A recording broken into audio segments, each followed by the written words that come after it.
मोदी सरकार में केंद्रीय मंत्री स्मृति ईरानी जी की बेटी को लेकर दबाया और गोवा में खबरें छपी।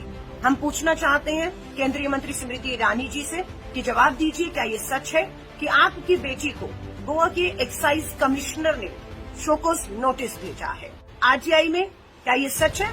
खुलासा हुआ है कि आपकी बेटी जो गोवा में सिली सोल्स कैफे एंड बार नाम से रेस्टोरेंट रन करती है, उसमें जो शराब परोसने का लाइसेंस है वो फर्जीवाड़ा करके हासिल किया गया है। ये आरोप है उन पे।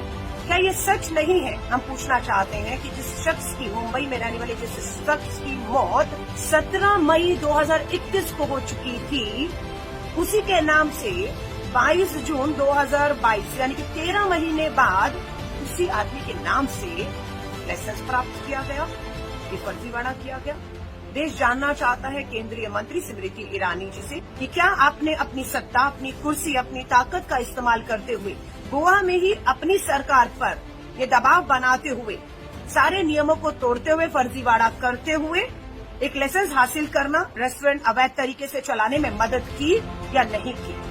आज देश इन सवालों के जवाब आपसे चाहता है। उम्मीद है आप चुप नहीं रहेंगी, आगे आए। एक 18 साल की लड़की की इज्जत की धज्जियां उड़ाने का दुस्साहस किया। उस 18 साल की लड़की का दोष यह है कि उस लड़की की मां ने साल 2014-2019 में राहुल गांधी के खिलाफ अमेठी से चुनाव लड़ा। जिस 18 साल की लड़की की इज्जत पर कांग्रेस के प्रवक्ताओं ने आज हमला किया, उस लड़की का दोष यह है कि उसकी मां स्मृति ईरानी सोनिया गांधी और राहुल गांधी के खिलाफ प्रेस में कॉन्फ्रेंसेस करती है।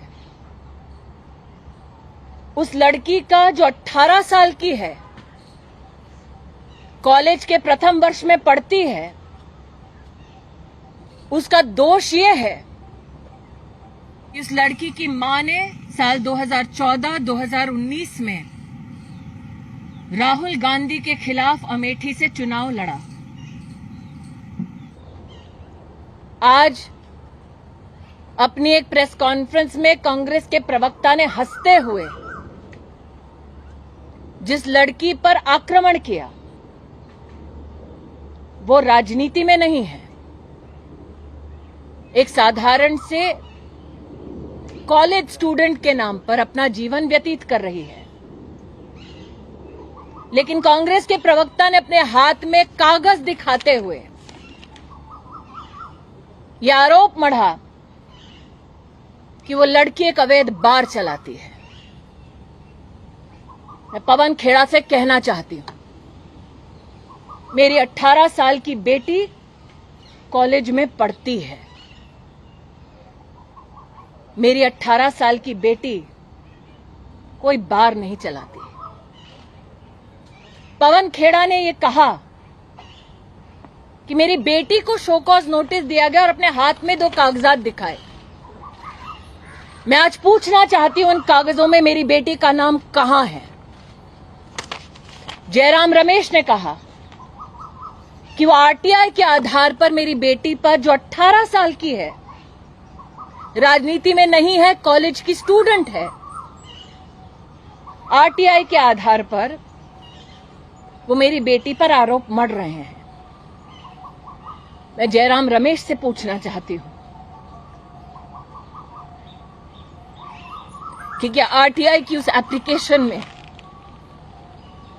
मेरी बेटी का नाम है?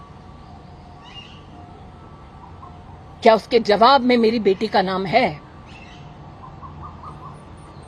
कांग्रेस के प्रवक्ताओं ने कटाक्ष करते हुए, हंसते हुए ये कहा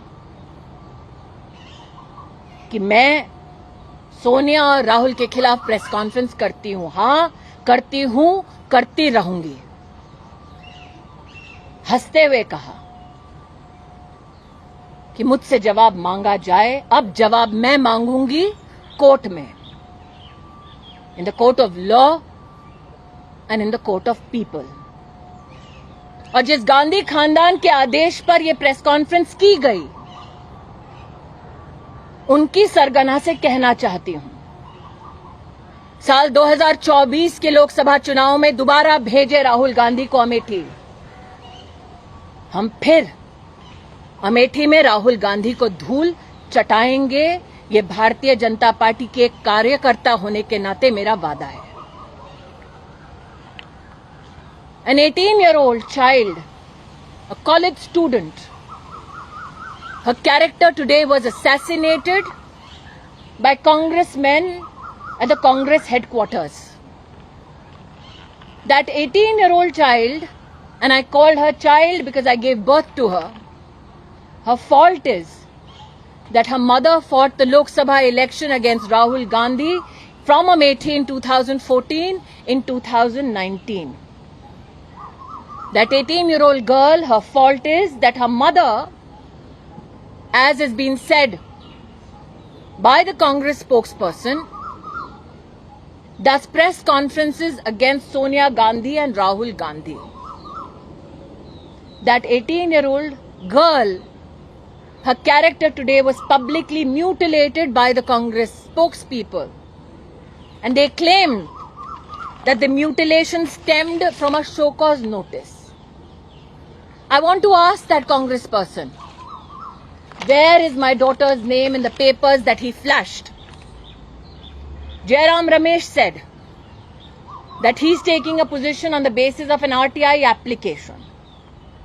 My question is, where does the RTI application name my daughter? The allegation that my daughter runs an illegal bar is malicious with the intent not only to assassinate her character but also to politically malign me.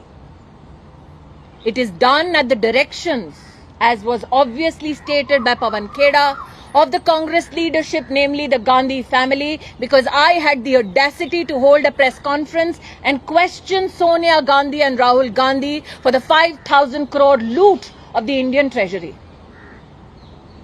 So to the gentleman who sat there, giggled as they assassinated my daughter's character, I will see you in the court of law and in the court of people.